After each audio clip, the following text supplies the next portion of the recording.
Hello and welcome to Different Conversations, where every week we have a different academic from the College of Liberal Arts and Sciences, University of Westminster. My name's Brad Elliott, and with me this week I have Damien Ridge. Damien, welcome to the podcast. Thank you. Great to be here. Thank you for joining us. How is the lockdown going for you so far? I think the thing that I complain about the most is that every day seems the same. Every day is the same as the last day. Working from home and not getting out as much, obviously, as before the lockdown. So I'm looking forward to some of the easing, at least, being able to fly places and so on. Yeah, I think that's kind of exactly why I've got you here today, what we're going to talk about. But before we do that, for people who perhaps aren't familiar with yourself, maybe you could tell us a bit about you, who you are, and what your research is about. So I am a professor of health studies at the university, and my main areas are really chronic health conditions, particularly mental health, so depression, HIV, chronic fatigue, and so on. I'm also a research director at the university, so research director of the college that you're in, and a practicing psychotherapist working in the community. Is that everything? It's possibly the briefest summary of everything you do. Professor of health studies, research director, practicing psychotherapist. And I'm sure there's probably something in there we're forgetting in terms of modesty, but a kind of a series of things that keeps you busy. I'm sure I will keep them hidden. I think it's a bit of a cliche of a lot of the academics we have on here that I'm not sure where people sleep. I'm not sure where they manage to have spare time, but we all still do have lives outside of our work somehow, I swear. Yeah, we try. And I think that's probably what I'll say today is that how important it is to get out and do things. So that's, that's exactly the segue I'm looking for. You're making my job easy. Because without dating this podcast too much, we're in a position now where the UK has been under lockdown for more than 100 days. I counted the other day. I think I've been at home for 117 days now since we've been kicked out of Westminster. And we're releasing lockdown quite substantially very soon. And I know a lot of people are feeling quite anxious about this. With your background in research in anxiety and depression and mental health, I wondered if you could perhaps weigh into what we think about this, what some tips might be for people about this. Yeah. Well, I mean, we've got used to lockdown. We had anxiety going in. People were anxious, obviously, about going into lockdown and what it would mean because it was so uncertain. But in a sense, one thing about lockdown was that it was safe for those of us who were able to stay home. It's not everybody, of course. Key workers and so on had to keep working. But for those of us who have been able to work at home, who have been on furlough, it's kind of created a bit of a safety bubble, hasn't it, where we could control our environment. And now we're being told. Let's face it. I mean, the UK government response hasn't probably been the best in the world, although there is that claim to apparent success. So what we seem to be told now is that it's kind of up to us. It's our responsibility. We have to stay alert. We have to be in control of the next steps because it seems quite complex and difficult to understand in clear terms what is being expected of us. But what we do know, tomorrow, for example, at 6 a.m. in the morning, the pubs will reopen. Well, maybe not at that time, but from that time, they'll be allowed to reopen. And so, it could be that your friends want to go to the pub and meet you in the pub. But what if you're still in this kind of cocooning phase and you're quite anxious to make contact with people? I mean, obviously, people might have a few drinks and they might start breaking social distancing rules, for example. And it's hard to, if you're in that situation, it's hard to do something about that. So how do you manage that transition, it seems quite complicated. So I guess that's kind of the question. Sorry, exactly. So how do we manage this transition? What can we do? Okay. Well, there are various ways of thinking about it. I guess the way that I think about it is that actually when we went into the lockdown, the chances of getting the coronavirus were quite high. I mean, I do know a number of colleagues who were infected and became sick, or still sick from coronavirus. But actually, the risk now, the transmission of coronavirus in most places, in most boroughs, is quite low. So one thing you could say to yourself is the risk is a lot lower now. I know that in my borough, there's a couple of cases per 100,000 every week. So that's not very much when you think about it. Obviously, in places like Leicester, I don't know, as an Australian, I don't know how to pronounce it. I'm thinking of New Zealand. Here, so what do we know, yes. right? What do we know? But I think it's Leicester. They've got 150 cases per 100,000. So that seems quite high, obviously, and they've got to go back into lockdown again. So actually, the risk, you could start telling yourself that the risk is lower, for example. So kind of like the airline analogy, when you think about it, flying in a metal tube at 30,000 feet is terrifying, but it's relatively safe, mathematically speaking. That's right, and and obviously over many decades of flying and examining crashes when they happen, it's become safer. So it's flight travel is a lot safer these days. So we can think about the relative risk in that way. Also, if we think about how the virus is transmitted, we now know a lot more about it than when we did. We used to think you could just get it off surfaces, but now we know that you can get it's aerosoled. So it's in environments where people are perhaps talking loudly, in enclosed environments where the virus can hang around. And it's also it is through coughing and sneezing and touching surfaces. So another way to think about it is you can control the risk by what are you prepared to do. Maybe you're not prepared to meet in a closed pub, indoors pub where people are shouting, if that's a high risk. But maybe you might decide that meeting outside where the virus isn't going to hang around, that is a better risk for you. So you've got to decide what are the kinds of risks that you are willing to take. And do you think it's reasonable or okay to say to your friends, look, I'd love to come meet you for a picnic or something like that, or can we go to, say, this venue because they have an outside space as opposed to this venue where it's a very small, traditionally English, compact inside space? A lot of English pubs aren't that spacious, shall we say? Yeah, but I think that's where peer pressure can come in, and where people may feel compelled. And obviously, it may be difficult to get all your friends to meet outside, or for them to understand that you're not going to turn up to this particular occasion because it's indoors. So it's easy to set your limits, but then you've got to put it out there into the real world and have your friends accept it as well. But obviously, if your friends are supportive and they understand. So, for example, some people who are on those sort of high risk groups, for example, people with diabetes, high blood pressure, and so on, they have to take particular care in terms of not getting infected. Or if they are of a particular group, black and ethnic minority groups, for example. So people need to understand that people have different risks. And you'd hope that your friends would understand the reasons for you, not wanting to put yourself at high risk and trying to minimize your risk. It seems that we're being asked to make our own risk assessments, and this is all that you can do. That's actually quite an interesting way of putting it. In our academic field, we're very comfortable with the word risk assessments, but maybe we're making these almost on the fly, quite subconsciously, and that might become a new normal, perhaps. Yeah, well, I think that's what I think that's probably what the professional advice is that we take risks all the time. Now we need to sort of become clearer about the kinds of risks that we are going to take. I mean, another area of HIV, for example, that I've worked in, it's the same thing, that people had to in the end, people had to work out what kind of risks would they take in terms of catching HIV. So it's very similar. In fact, we can learn quite a lot from that epidemic. About how do we avoid transmission? How do we reduce risk? Because it's about harm minimization. You can never completely say. I could never say that, Brad, you'll never get the coronavirus.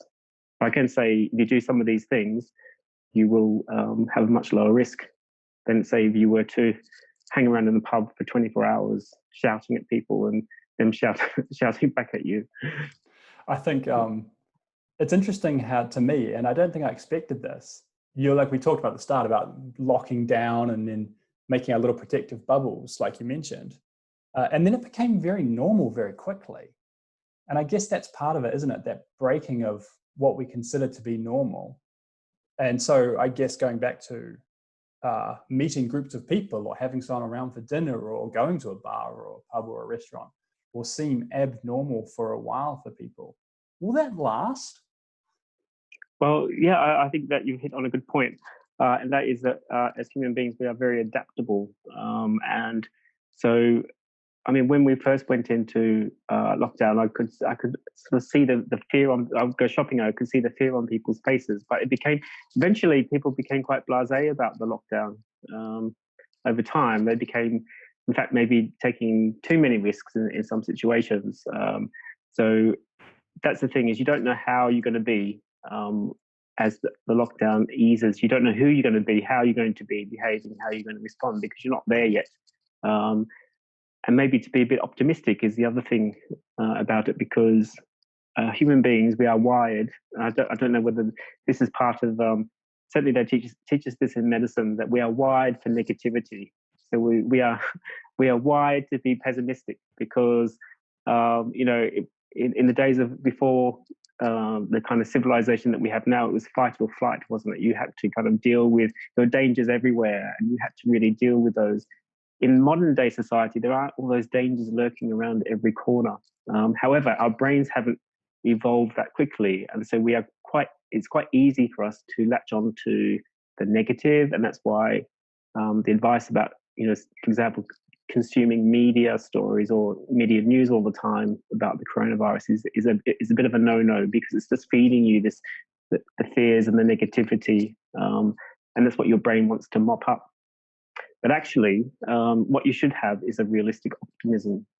So when I think about it, when I think about the virus, I think that, okay, the UK government response hasn't been fantastic, but actually, eventually they'll muddle through. So the government will get their act together. It might take them another year.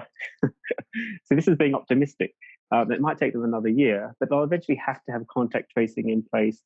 They'll have to have the testing in place. They may even have a vaccine. Who knows?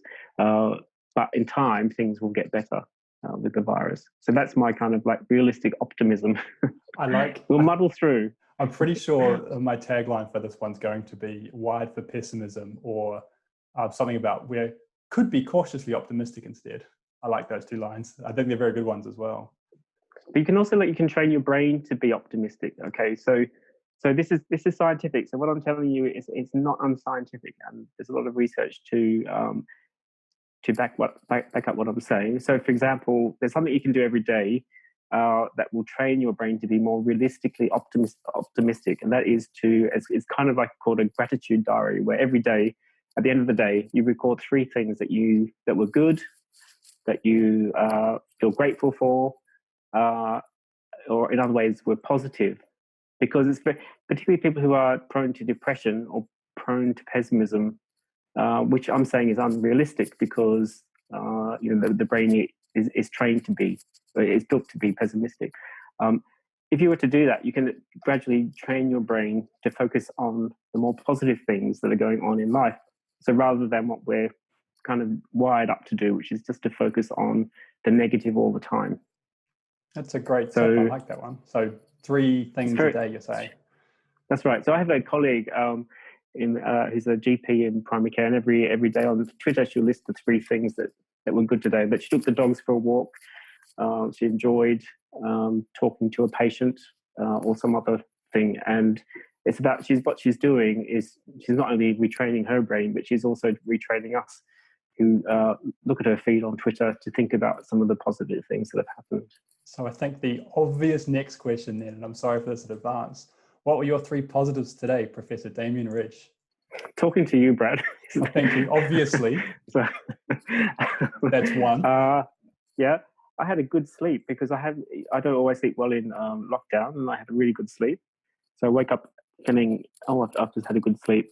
And also I got to pat my dog as well in between, because I was rushing between meetings and things, and I got to pat my dog.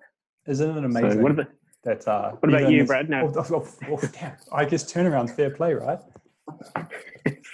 And this is what I do. I turn it around. I'd say talking to you, but it'd be too corny because it's a freebie. Oh, positives today. Oh, tough one. I didn't have a scheduled meeting today. And I don't mean that to sound so negative, but that was a great thing, just to sit down and do one thing in my job for a day. I got to go for a walk this afternoon with my wife. She's an academic as well, and we've set up a collaborative academic office in our kitchen. Number three. It's a Friday, and I'm going to have a nice weekend, and I'm going to have the weekend off. It's going to be great. Fantastic. And I think that that point about me talking to you, that's actually behind that point is another thing that I want to say is that the thing about being in lockdown and even coming out of lockdown when we might still be more isolated than we once were, was this kind of like being on your own and being with your own thoughts is not a good thing. Okay, it's really important to connect with other people, and this is also backed up by the scientific literature as well. But it's really important to connect. So actually having this conversation with you, it is a highlight because social connection, connecting with people is really important to do. Yeah, I think one of the things when I mentioned this became normal very quickly, it has become quite normal. And the only person I've really interacted with for more than 3 months now has been my wife, my partner. And then we got to go out recently and have a picnic with some friends, and we saw people in real life. And that was bizarre, but also really nice because we're a very social species, aren't we? We're used to social interaction. Yeah, absolutely. And we might forget that. Yeah, go on. Sorry, please carry on. We might forget that we're very socially wired. But the other thing is that, as I said, what happens in your brain, remember, we're wired for negative thoughts. If thoughts are just going around in your head, they generally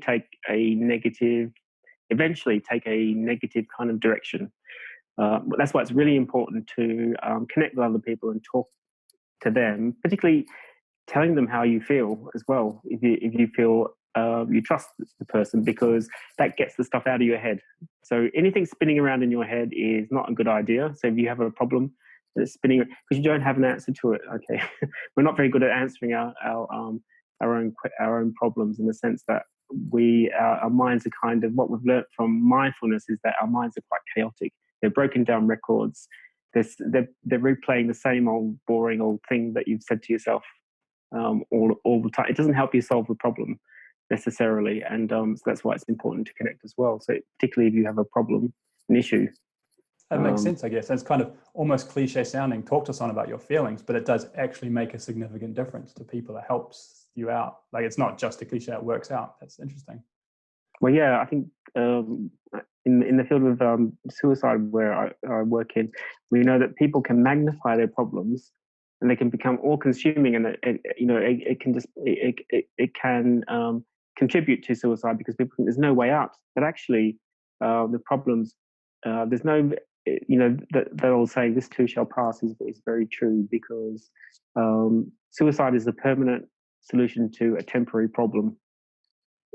Problems are temporary, because they don't seem that way. Yeah, from what I know of your research, which is very lay, of course, that would be probably what I think of as your primary area would be depression and suicide, correct? Yeah, depression, suicide, and but general psychotherapy. How to help people recover from, or to untangle these issues in their mind that lead them to being depressed or even suicidal. And this is a topic that we often don't talk about a lot in public or in media or in the news. And should we talk about it more, or should we not talk about these things, like quite serious topics here, like suicide, for example? Well, depression is kind of the common cold of mental health. So, I don't know what the stats are for. I know that suicide hasn't increased during the lockdown. It has not. Sorry, I missed it. It has not. It has not. Wow. Yeah. But I do know that there's people are reporting higher levels of anxiety and depression, which makes sense. Some people, on the other hand, who may have been anxious before or depressed before the lockdown, paradoxically, they're reporting lower levels of anxiety. It works both ways. But to answer your question, I think yes, we should be talking about it because it's so high, and it's very high, for example, amongst university students, high levels of anxiety and depression. So the students that we deal with every day, we might not be aware that they're suffering from anxiety and depression. Another area of research you've done a lot of work in would be masculinity. And you've done a lot of work on, again, in my lay understanding of your field, of how men represent themselves, what masculinity outwardly projects itself, and then how chronic disorders interact with this idea of masculinity. Is that even a correct summary of your work? I'm sorry, I'm giving it a go here. Yeah, no, it's not bad. It's not a bad summary. But yes, so I'm particularly interested in men, masculinity, and mental health. And so the idea that masculinity is something that is, we often think of masculinity as something that men have, but actually masculinity is something that we sort of invest in as well. So we, for example, we might blame men for their behavior, their masculine behavior, maybe risk-taking, for example. But often we expect men to be of a particular way. For example, not to talk about their feelings. So the traditional kind of masculinity has been that men should be autonomous. They should be a sturdy oak. They should be able to deal with their mental health issues. I don't know why this is. I think maybe because we are quite a militaristic society, or have been, obviously. We had 2 major world wars. We needed men to be kind of cut off from their feelings in order to fight those wars. We didn't want them to be all sensitive and connected to how they feel. So in a way, when I thought about it, I thought that, well, we've needed men to be a particular way. But that's now changing, I think, because we are less invested in on-the-ground militaristic objectives, and we are aware that men suffer. For example, we know that there are 84 suicides a week in the UK of men. It's very high, and we want to do something about that. So one of the key things that charities like Calm do, that's the campaign against living miserably, is kind of the acronym. So one of the key things that they focus on at the moment is getting men to express what's inside and put it out there. So this is what we were talking about before, the idea of expressing their feelings rather than keeping it inside where things go wrong. That kind of it sort of spins out of control in people's heads. So that's the key thing that they try to do to get men to open up. I think even the Prince William. Excellent. Yeah, good example, of course. Yeah, is trying to train men to, obviously after Diana died, his mother, he had therapy and he got the benefit of talking about it, and he wants to help other men also to process their mental health issues. So then here's a bit of a left field question, and tell me if it's a bit too left field. But so from like a nature or nurture point of view, is that kind of stoic masculinity a Western thing, or is it universal across different cultures? Is it ingrained, or is it cultural, learned? Well, as academics or as social scientists, we now believe that gender is social. So sex is biological, but gender is social. That does make sense, I think, and I see where you're going with that thought process. It's not very controversial in social sciences that gender is constructed, that it is what we, when you think about when boys and girls from a very early age, they're given particular toys, they are rewarded for particular ways of behaving, they learn very early on. I remember once, for myself, I remember when I was a young boy and I cried and it was okay one Christmas, and then the next Christmas it was completely not okay. I don't know what happened, but the thing is, I was in that sort of transition from being a boy into a teenager, I guess, and the adults just decided no longer are you allowed to cry. These are very powerful messages. So I believe that it is very, very much socially molded what we think as being male. What is to be a male now has changed a lot since I went to high school, because there's a lot more, for example, research shows there's a lot more kind of heterosexual boys are allowed to be a lot more physically intimate at school. They're allowed to be a lot more emotionally open. And there are huge kind of historical changes going on. If you think about the different generations and you think about your father, what was his masculinity to your masculinity, and you look at the young boys today, and there's just different levels of comfort with emotions and openness. And I mean, it's possible for young boys in high school now to say they love each other, which it didn't happen at my high school.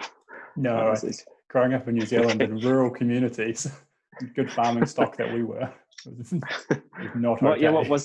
What was the New Zealand masculinity at the time? So I grew up in farm country in New Zealand, in sheep families, and going back to my father, my grandfather, I can see that kind of change in what you're talking about, the change in representation of what would and wouldn't be okay. They were very traditional Kiwi blokes, Kiwi men. That were stoic, that were hard, they didn't talk about feelings and that kind of thing. That'd be silly. And is it different now for boys in New Zealand? I don't know, actually. I haven't been back for a long time, I've got to admit. I've got a young nephew out there. I'll find out. I'll report back, I promise. Okay. Anyway. My theory being that it might be a bit easier for your nephew. I get you. So we're kind of coming towards the end of the time we have for you today. So just to wrap up these messages, because I think there's been some good key messages in here for people about the end of lockdown. See if I get the summary right. It was talk to people online or in real life. Be clear about expectations, and if someone puts the old peer pressure on you, don't be afraid of peer pressuring back. And train yourself to be more positive. I really like the 3 things a day. I'm going to push that one a bit. Positive. What was it? Constructive optimism, we called it. So it's called realistic optimism. Realistic optimism. Rather than the pessimism that we are wired for, to start, I think it's important to maintain a realistic optimism through the pandemic. There may be, for example, a second wave, in which case, now I've written down, because I always get it wrong, but it's called Stockdale's strategy. Okay, so Stockdale's strategy. Now Brad, you're going to ask me, what is Stockdale's strategy? So Professor Damien Ridge, what is Stockdale's strategy? It's Stockdale's. Excuse me, Stockdale's strategy. Dale's, yeah. Okay. So this is this. So there's this is back in the 60s in the Vietnam War, and there was a army captain. I don't know what rank he was actually, but he was kept as a prisoner of war along with a lot of other Americans. And it was over many years. It could have been 4 or so years. Now, what he noticed is that there were very optimistic men around him, but they all broke. Okay, so he had his own strategy, and his strategy was the optimism of prevailing. So he never lost sight of his optimism that he would prevail in this. But the other thing is, he also focused on confronting the brutal facts, whatever they were. So he didn't build up false hopes about getting out of prison, going back to America. He was realistic about the situation that he was in. And so I guess what I'm trying to say is that we have to be realistic that the pandemic is around for a while. There may be a second wave because the virus loves anything under 5 degrees. It loves moisture. And it loves people in close proximity, which sounds like winter, doesn't it? We're all kind of huddled together. So there's a chance that the virus will spark up again. And so just to be aware of that and to keep that into consideration, maybe we have to go back into lockdown. So that's the brutal reality. But I'm still being optimistic. As I said to you at the beginning, I said that, we'll get our act together. The UK will get its act together. We will get testing in place. We'll get tracing in place. We'll work out how to respond to the virus. We may even have more treatments. We have one treatment that works at the moment that's been shown by a trial to work. That's the steroid they use when people are very sick and not able to get oxygen. And we may have a vaccine. So that's the long term. That is my realistic optimism. But on the way there, there may be hurdles. So I'm going to look at the brutal reality as well as maintain my optimism. So Stockdale syndrome, realistic optimism. You'll get it right eventually. It's Stockdale's strategy. Stockdale. I've got Stockholm syndrome stuck in my head as the problem. Stockdale strategy. I'm leaving all of that in so people can hear me screw it up repeatedly. Unfortunately, that's all we have time for today. But it leaves me just to say one more time, thank you, Professor Damien Ridge, for joining us today. If you've enjoyed the podcast, feel free to subscribe, whether you're listening to the audio channel on Spotify, on iTunes, or any other platforms where you're finding it, or the video channel on YouTube, where you can see us talk at the same time by the magic of the internet. And if there's any particular people you want to see featured on this program, feel free to suggest either on Twitter or in comments so much. My name's Brad Elliott, and this has been Different Conversations. Thanks again.